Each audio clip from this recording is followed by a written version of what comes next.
Well, I pretty much ride through here about every 2 or 3 days, just reminiscing. When you get on this bike, where do you escape to in your head?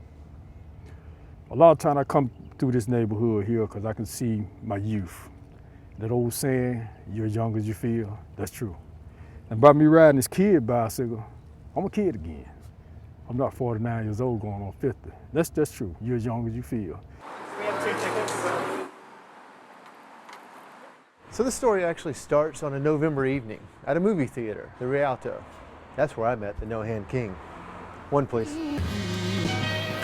Bike man, you know, that's what I call it, bike man with the flag on it. When I first met Rodney, he started talking about his background and where he came from, the neighborhood he came from. I wanted to take him into, ground zero, where he was a kid, where he was a child, and where things kind of started for him, where he first rode a bike. Director Patrick Shanahan gave a community preview of his film, The No Hand King, which was scored by Faizan Sharif and Jeremiah Smith, before the final version began competing in film festivals across the world. I wanted to create film for the community because we've all seen Rod doing his thing for so many years.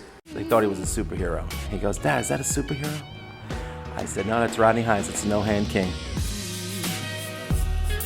What did you want to get across with this film? What did you want to make sure you captured?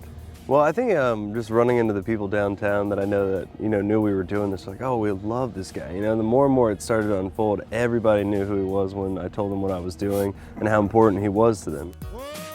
People like you that make Raleigh such a great place to live. Oh yeah.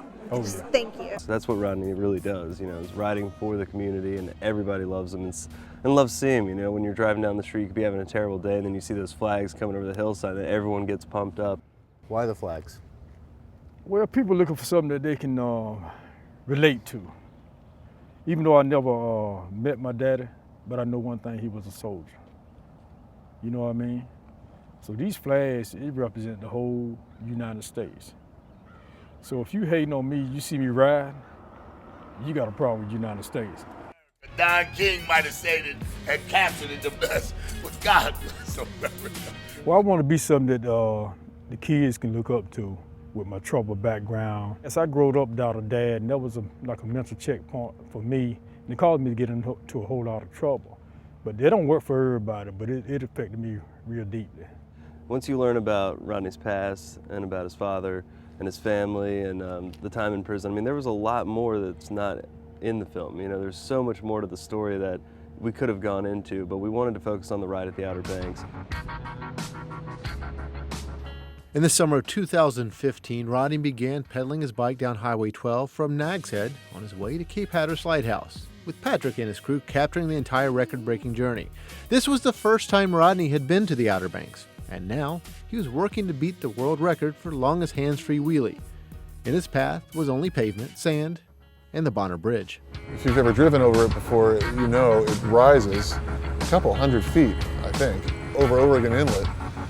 And it's steep as a roller coaster, but he went right over that thing. He's a machine. Don't never let nobody tell you what you can't do. You hear me? If you believe in yourself, you can do it. He was actually supposed to come down and switch bikes, and I just remember seeing his hand like this, saying, we're not stopping. And I was just like, okay, this is crazy. He goes right over that bridge. So when the fall happened, we got kind of scared when we saw him go off. We're like, oh, and I just kept hoping that it reconnected. And I think Rodney thought the same thing. We all were hoping that road was going to reconnect, and it unfortunately didn't. So when Rodney's journey was halted by the crash in the sand, he had broken the record.